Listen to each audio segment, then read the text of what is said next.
Hi everyone, welcome to Krish Talks. Calicut university 3rd semester BCom കുട്ടികളുടെ business regulations എന്ന സബ്ജക്റ്റിലെ ഇന്ന് നടന്ന എക്സാമിൻ്റെ ക്വസ്റ്റ്യൻ പേപ്പർ ഡിസ്കഷനാണ് നമ്മൾ നടത്താനായിട്ട് പോകുന്നത്. ഓക്കെ, അപ്പം നമ്മൾ 2 മാർക്ക് സെക്ഷൻസ് നോക്കുമ്പോൾ ഞാൻ ഒന്ന് ജസ്റ്റ് നോക്കിയപ്പോൾ 2 മാർക്ക് എല്ലാം ഓക്കെയാണ്, ഷോർട്ടസ് എല്ലാം ഓക്കെയാണ്. എസ്സേൻ്റെ ഭാഗത്തേക്ക് വന്നപ്പോൾ എസെൻഷ്യൽ എലമെൻറ്റ്സ് നമ്മളോട് ഈ വട്ടം ചോദിച്ചില്ല. അതാണ് ഏറ്റവും വിഷമമായിട്ടുള്ളൊരു കാര്യം. എങ്കിലും നല്ല വേറെ ക്വസ്റ്റ്യൻസ് അവർ തന്നിട്ടുണ്ട് നമുക്ക്, അതുകൊണ്ട് രക്ഷപ്പെട്ടു. എന്തായാലും അടിപൊളി പേപ്പറാണ്, ഈസി ആയിട്ട് പാസ്സാവാനായിട്ട് പറ്റിയ ഒരു പേപ്പർ തന്നെയാണ്. നമ്മൾ ലാസ്റ്റ് ഡിസ്കസ് ചെയ്തിട്ടുള്ള 2 മാർക്കിലൊക്കെ ഓവറോൾ എല്ലാ ക്വസ്റ്റ്യൻസും തന്നെ ഇതിൽ വന്നിട്ടുണ്ട്. അപ്പോൾ നമുക്ക് എന്തായാലും ഒന്ന് നോക്കി നോക്കാം. നിങ്ങൾ ടെൻഷൻ അടുപ്പിക്കാനോ കാര്യങ്ങൾക്കോ വേണ്ടിയിട്ടല്ല, നിങ്ങൾ എത്രത്തോളം എഴുതിയിട്ടുണ്ട് അല്ലെങ്കിൽ നിങ്ങൾ എഴുതിയത് കറക്റ്റ് ആണോ ഒക്കെ ഒന്ന് നമുക്ക് നോക്കി നോക്കാം. പിന്നെ ഇത് മാത്രമല്ല BBA-കാർക്ക് ഇത് ഡിസ്കസ് ചെയ്തേ പറ്റൂ, അതുകൊണ്ടാണ് നമ്മൾ ഇങ്ങനെ ഒരു ഡിസ്കഷൻ വീഡിയോ ഇട്ടിരിക്കുന്നത്. അപ്പോൾ 2 മാർക്കിൽ ഒന്നാമത്തെ ചോദ്യം വരുന്നത് ക്രോസ് ഓഫറാണ്. നമുക്കറിയാം ഐഡന്റിക്കൽ ഓഫേഴ്സ്, രണ്ടുപേരും അങ്ങോട്ടും ഇങ്ങോട്ടും ഓഫർ വെക്കുന്നതാണ് ക്രോസ് ഓഫർ. അപ്പോൾ ആദ്യം ഓഫർ എന്താണെന്ന് എഴുതി ജസ്റ്റ് ക്രോസ് ഓഫർ എഴുതി കഴിഞ്ഞാൽ അതിൻ്റെ ആൻസർ ആയി. Then next one executory contract ആണ്. എക്സിക്യൂട്ടറി എന്ന് പറഞ്ഞാൽ ഇനിയും ചെയ്യാനുണ്ട് കാര്യങ്ങൾ, കംപ്ലീറ്റ് ആയിട്ടില്ല, ഇനിയും കാര്യങ്ങൾ ചെയ്യാനായിട്ട് ബാക്കിയുണ്ട്. അപ്പം അങ്ങനെയുള്ള ഒരു കോൺട്രാക്റ്റ് ആണ് എക്സിക്യൂട്ടറി കോൺട്രാക്റ്റ് എന്ന് പറയുന്നത്. Next distinguish between void agreement and illegal agreement എന്നാണ് ചോദിച്ചിരിക്കുന്നത്. വോയിഡ് എഗ്രിമെന്റ് എന്ന് പറഞ്ഞാൽ നമുക്ക് എല്ലാവർക്കും അറിയുന്നതാണ്, നമ്മൾ എന്തെങ്കിലും അതിൽ കൊഹഷനോ മിസ്റ്റേക്കോ എന്തെങ്കിലും കാര്യങ്ങളൊക്കെ വന്നത് കൊണ്ട് അത് വാലിഡ് അല്ലാതായി മാറുന്ന ഒരു എഗ്രിമെന്റ് ആണ് വോയിഡ് എഗ്രിമെന്റ്. ഇല്ലീഗൽ എന്ന് പറഞ്ഞു കഴിഞ്ഞാൽ അത് ലോ തന്നെ പ്രൊഹിബിറ്റ് ചെയ്തിട്ടുള്ള എഗ്രിമെന്റ്സ് ആയിരിക്കും. ഓക്കെ, ലോ തന്നെ ക്യാൻസൽ ആക്കിയിട്ടുള്ള അല്ലെങ്കിൽ അത് ലോ പ്രൊഹിബിറ്റ് ചെയ്യുന്ന, അതാണ് കറക്റ്റ് വേർഡ്, ലോ പ്രൊഹിബിറ്റ് ചെയ്യുന്ന എഗ്രിമെന്റ്സ് ആണ് ഇല്ലീഗൽ എഗ്രിമെന്റ്സ് എന്ന് പറയുന്നത്. Next one quasi contracts. വളരെ സിമ്പിൾ ആണ്. Quasi contract is a contract created by law.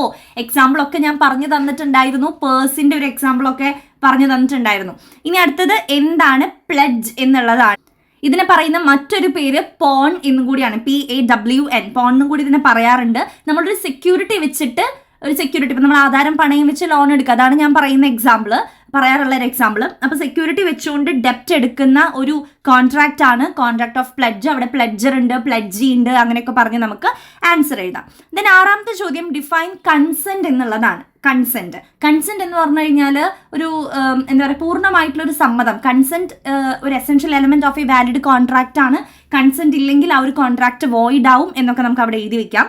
Then what you understand by quantum meruit. Quantum മെറിറ്റും നമ്മൾ എക്സ്പ്ലെയിൻ ചെയ്തിട്ടുള്ള ഒരു ചോദ്യമാണ്. അതിന് as much as earned or proportion to the work done എന്നാണ് നമ്മൾ പറയുക. അതായത് നമ്മൾ രാവിലെ മുതൽ വൈകുന്നേരം വരെ ജോലി ചെയ്തിട്ട് നമുക്ക് 10 രൂപ തന്നാൽ നമ്മളത് ആക്സെപ്റ്റ് ചെയ്യില്ല അല്ലേ.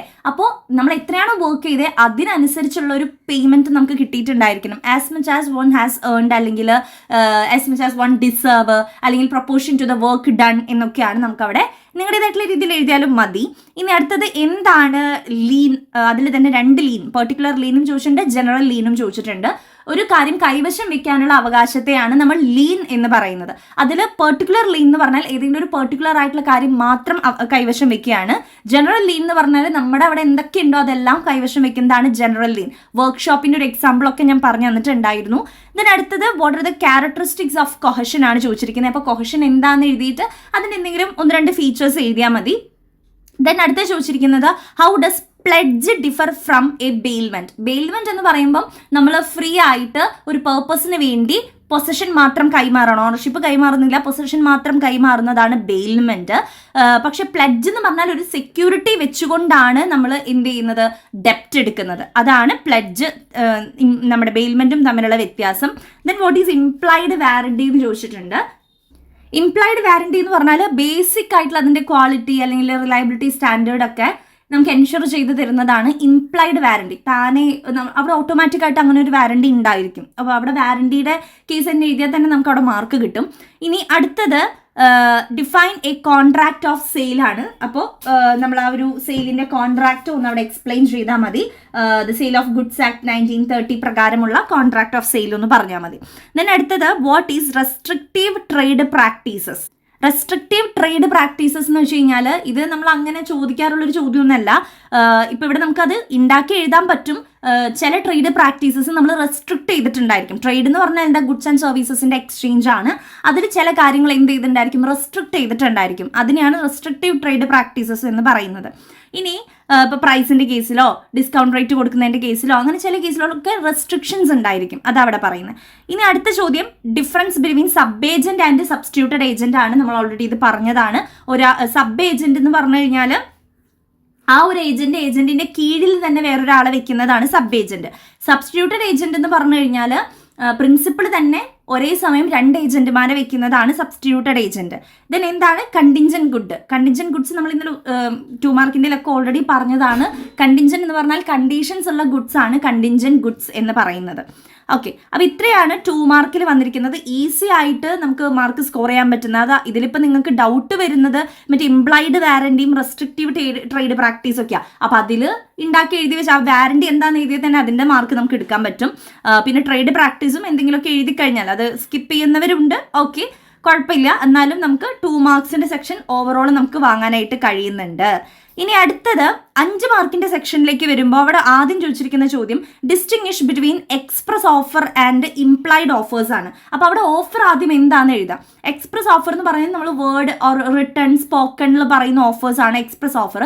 ഇംപ്ലൈഡ് ഓഫേഴ്സ് എന്ന് പറഞ്ഞു കഴിഞ്ഞാൽ ഓട്ടോമാറ്റിക് ആയിട്ട് രൂപപ്പെടുന്ന ഓഫേഴ്സ് ആണ്. ഓക്കെ, അതിന് എക്സാമ്പിൾ സഹിതം എഴുതി കഴിഞ്ഞാൽ അവിടെ 5 മാർക്ക് കിട്ടി.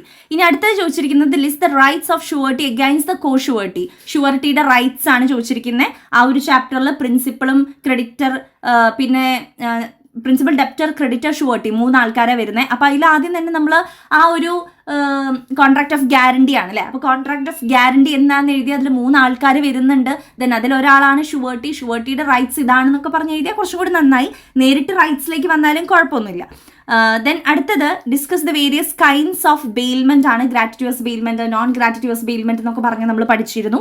അപ്പോൾ അതാണ് അവിടെ നമ്മൾ ആൻസർ ആയിട്ട് എഴുതേണ്ടത്. അപ്പോൾ അവിടെയും ആദ്യം എന്താണ് ബെയിൽമെന്റ് എന്ന് എഴുതിയിട്ട് വേണം നമ്മൾ ആൻസറിലോട്ട് വരാനായിട്ട്. ദെൻ അടുത്തത് what are the essential elements of coercion ആണ്. അപ്പോൾ കൊഹഷൻ എന്താണെന്നൊരു പാരഗ്രാഫ് എഴുതുക. അതിനുശേഷം അതിൻ്റെ ഈ എസെൻഷ്യൽ എലമെന്റ്സ് എന്ന് ഉദ്ദേശിക്കുന്നത് ഫീച്ചേഴ്സ് ആണ്. അപ്പോൾ ഫീച്ചേഴ്സ് ആയിട്ട് എഴുതുക. കൊഹഷൻ വന്നാൽ അത് വോയിഡായി എന്നുള്ള രീതിക്ക് എഴുതിയാൽ മതി. ദെൻ നമ്മുടെ ടെക്സ്റ്റ് ബുക്കിലൊന്നും ഡയറക്റ്റ് ആയിട്ട് ഇല്ലാത്ത ഒരു ചോദ്യമാണ് distinction between the special power of attorney and general power of attorney.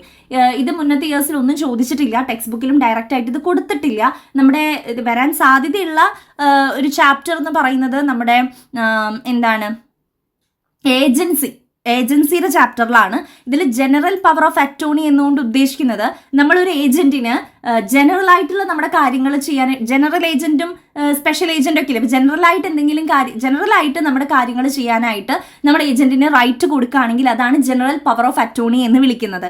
Special power of attorney എന്ന് പറഞ്ഞു കഴിഞ്ഞാൽ നമ്മുടെ പ്രിൻസിപ്പളിന്റെ സ്പെസിഫിക് ആയിട്ടുള്ള എന്തെങ്കിലും കാര്യങ്ങൾ ചെയ്യാൻ വേണ്ടി മാത്രം നമ്മൾ ഏജന്റിന് റൈറ്റ് കൊടുക്കില്ലേ, അതാണ് സ്പെഷ്യൽ പവർ ഓഫ് അറ്റോർണി കൊണ്ട് ഉദ്ദേശിക്കുന്നത്. അപ്പം അതാണ് നിങ്ങൾക്ക് ഡൗട്ട് വരാൻ സാധ്യതയുള്ള ഒരു ചോദ്യം. അത് ഡയറക്റ്റ് ആയിട്ട് വന്നിരിക്കുന്ന ഒരു ചോദ്യം അല്ല കേട്ടോ. പിന്നെ എളുപ്പമുള്ള ബാക്കി ചോദ്യങ്ങൾ ഉള്ളത് കൊണ്ട് നമുക്ക് അവിടെ ടെൻഷൻ വരുന്നില്ല. പിന്നെ അടുത്ത ചോദ്യം state different ways in which a contract may be discharged. ഒരു കോൺട്രാക്ട് ഡിസ്ചാർജ് ആവുന്ന മോഡ് ഓഫ് ഡിസ്ചാർജില്ലേ, by performance, by agreement, by lapse of time, by operation of law, by impossibility, by breach. അതിൻ്റെ agreement ഉള്ളിൽ തന്നെ novation സംഭവങ്ങളൊക്കെ ഉണ്ട്, merger സംഭവങ്ങളൊക്കെ, alteration. അപ്പോൾ അതൊക്കെ എഴുതാൻ പറ്റുന്നവരാണെങ്കിൽ എഴുതുക. ദെൻ അടുത്തൊരു ചോദ്യം വന്നിരിക്കുന്നത് സ്റ്റേറ്റ് ഡിഫറെൻറ്റ്, നമ്മൾ പറഞ്ഞു explain the rights of A consumer. Simple ചോദ്യമാണ്, നമുക്ക് ഉണ്ടാക്കി എഴുതാവുന്ന ചോദ്യമാണ്. ആരാണ് കൺസ്യൂമർ?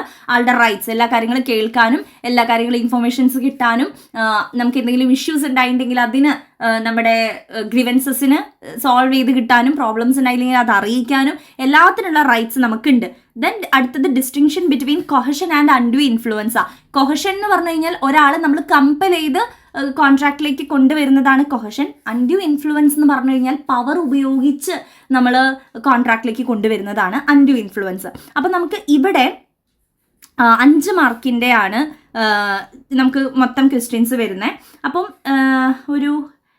ഇവിടെ സീലിംഗ് കൊടുത്തിരിക്കുന്നത് 35 മാർക്കാണ് അല്ലേ. അപ്പം എങ്ങനെയാണെന്ന് വെച്ച് കഴിഞ്ഞാൽ അതിൽ എഴുതി കഴിഞ്ഞാൽ നമുക്ക് മാർക്ക് ഒരു ക്വസ്റ്റ്യനൊക്കെ നമുക്ക് സ്കിപ്പ് ചെയ്യാം അല്ലേ. അപ്പം നിങ്ങൾ കൂടുതൽ പേരും സ്കിപ്പ് ചെയ്തിട്ടുണ്ടാവും, എന്തായാലും പവർ ഓഫ് അറ്റോർണിയുടെ കേസ് തന്നെ ആയിരിക്കും.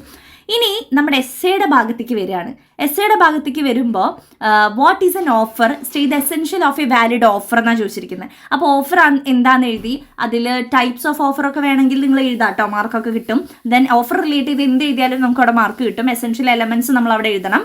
ഇനി അടുത്ത ചോദ്യം, what is LLP, last chapter എന്താണ് LLP, അതിൻ്റെ അഡ്വാൻറ്റേജും ഡിസഡ്വാൻറ്റേജും മാത്രം നമ്മൾ അവിടെ എഴുതിയാൽ മതി.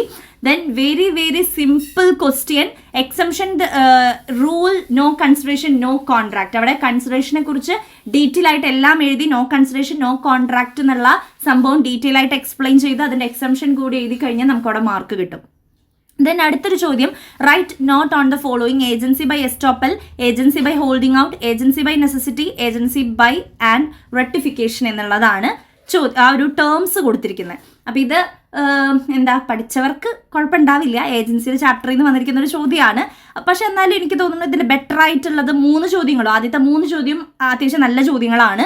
ഓഫർ, വാലിഡ് ഓഫറിന്റെ എസെൻഷ്യൽസും നിങ്ങൾ എഴുതിയിട്ടുണ്ടാവും. പിന്നെ no consideration no contract may be എഴുതിയിട്ടുണ്ടാവും. LLPയും ലാസ്റ്റ് ചാപ്റ്റർ എഴുതിയിട്ടുണ്ടായിരിക്കും. അപ്പോൾ LLPയിൽ ഞാൻ നിങ്ങളോട് പറഞ്ഞിരുന്നു, ആകെ LLP എന്താണ്, അതിന്റെ അഡ്വാൻറ്റേജ് ഡിസഡ്വാൻറ്റേജ് മാത്രം പഠിച്ചു പോയാൽ മതി, അതിൽ നിന്ന് മാർക്ക് കിട്ടും എന്നുള്ളത് ചോദ്യങ്ങൾ അങ്ങനെ വരുമെന്ന് പറഞ്ഞിട്ടുണ്ടായിരുന്നു.